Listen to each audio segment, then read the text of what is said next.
السلام علیکم ورحمۃ اللہ وبرکاتہ۔ محترم ناظرین، آج میں نماز کے تعلق سے چند مسائل لے کر کے آپ کے سامنے حاضر ہوا ہوں۔ آج کے سوالات میں سے ایک سوال یہ ہے کہ نماز عشاء کی جماعت اگر چھوٹ جائے تو کیا وتر کی جماعت میں یا تراویح کی جماعت میں بندہ شامل ہو سکتا ہے یا نہیں؟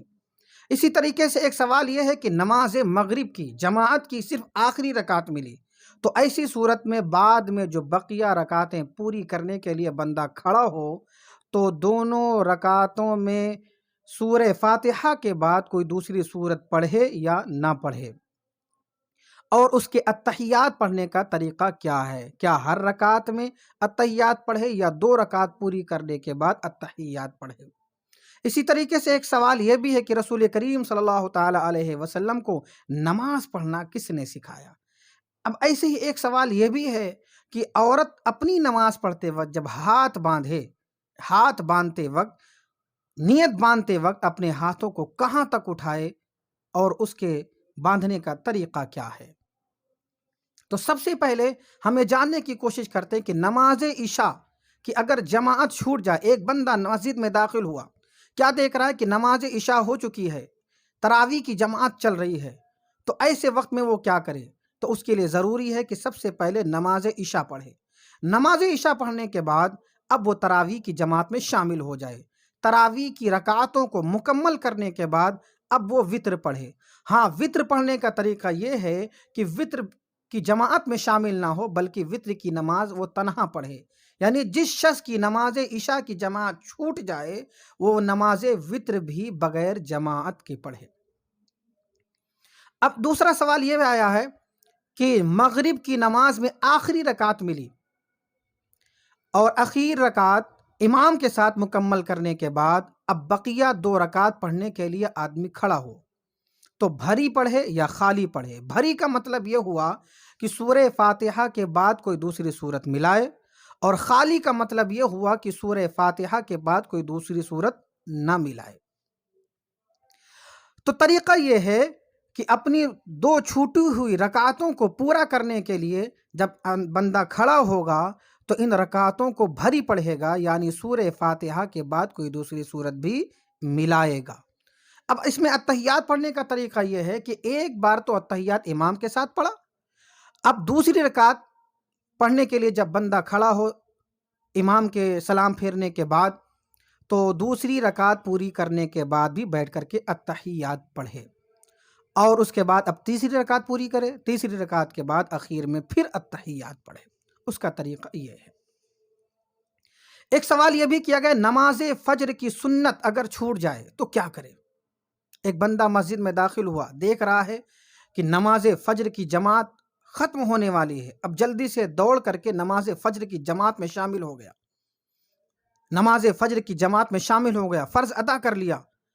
اب اس کی سنت چھوڑ گئی ہے، تو سنت ادا کرنا چاہے تو کب ادا کرے، کیسے ادا کرے؟ اس سنت ادا کرنا ضروری ہے یا نہیں ضروری ہے؟ امام اعظم کے نزدیک سنت کا ادا کرنا ضروری نہیں ہے۔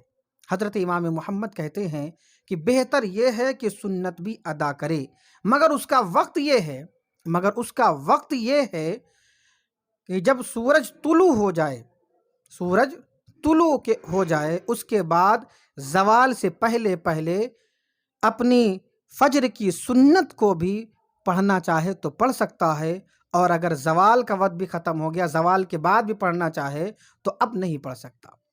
اب ایک سوال یہ بھی ہے کہ رسول کریم صلی اللہ تعالی علیہ وسلم کو نماز پڑھنا کس نے سکھایا؟ پیارے مصطفیٰ صلی اللہ تعالی علیہ وسلم کو نماز پڑھنا کس نے سکھایا؟ دراصل بات یہ ہے کہ پیارے مصطفیٰ صلی اللہ تعالی علیہ وسلم جب معراج کی رات میں گئے، اللہ تعالی نے نماز فرض فرمائی، تو نماز جب فرض ہو گئی تو حضرت جبریل امین رسول کریم صلی اللہ علیہ وسلم کی بارگاہ میں آئے، اور تمام نمازوں کے وقت کے اول وقت میں حضرت جبریل امین نے سرکار دو عالم صلی اللہ علیہ وسلم کو نماز پڑھائی۔ پھر دوسرے دن آئے حضرت جبریل امین، تو نماز کے آخری وقت میں آئے اور رسول کریم صلی اللہ تعالی علیہ وسلم کو نماز پڑھائی۔ اب سوال یہ پیدا ہوتا ہے کہ جبریل امین نے سرکار دو عالم صلی اللہ علیہ وسلم کو نماز پڑھائی یا اللہ تعالیٰ نے نماز سکھائی؟ حقیقت یہ ہے کہ جبریل امین نے رسول کریم صلی اللہ علیہ وسلم کو نماز پڑھنا نہیں سکھایا۔ جبریل امین تو نماز فرض ہونے کے بعد، معراج کا واقعہ ہونے کے بعد رسول کریم صلی اللہ علیہ وسلم کی بارگاہ میں آئے اور اول وقت میں ایک دن نماز پڑھایا، ایک دن وقت کے اخیر میں نماز پڑھایا۔ تو نماز کا وقت بتانے کے لیے حضرت جبریل امین آئے تھے، نماز سکھانے کے لیے نہیں آئے تھے۔ نماز کا وقت بتانے کے لیے آئے، نماز سکھانے کے لیے نہیں آئے تھے۔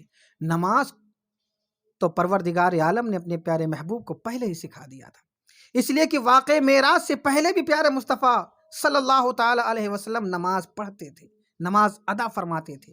کیا آپ نے نہیں دیکھا کہ معراج کی رات میں رسول کریم صلی اللہ تعالی علیہ وسلم رب تعالیٰ کی بارگاہ میں جانے سے پہلے بیت المقدس میں رسول کریم صلی اللہ تعالی علیہ وسلم نے تمام انبیاء کرام کو نماز پڑھائی، تمام انبیاء کرام کی نماز کی جماعت کی امامت فرمائی۔ تو پتہ کیا چلا کہ پیارے مصطفیٰ صلی اللہ تعالی علیہ وسلم نماز پہلے سے پڑھتے تھے، اور میرے رب نے رسول کریم صلی اللہ علیہ وسلم کو اپنے پیارے محبوب کو نماز سکھا دیا تھا۔ جبریل امین نماز سکھانے کے لیے نہیں آئے، صرف وقت بتانے کے لیے آئے کہ اس نماز کا وقت اب سے لے کر کے اب تک ہے، اس نماز کا وقت اس ٹائم سے لے کر کے اس ٹائم تک ہے۔ اب ایک سوال یہ بھی ہے کہ عورت نیت باندھتے وقت اپنے ہاتھوں کو کہاں تک اٹھائے اور کہاں نہ اٹھائے؟ تو مردوں کے ہاتھ اٹھانے کا طریقہ یہ ہے کہ مرد اپنے ہاتھوں کو اتنا اونچا اٹھائیں کہ انگوٹھے وہ کان کے لو سے لگ جائیں، مگر عورت کے لیے حکم یہ ہے کہ عورت اپنے سینے کے مقابل میں ہاتھ اٹھائے اور انگلیاں اتنی اونچی ہو کہ کندھے کے برابر ہو، کندھے سے اوپر نہ ہو۔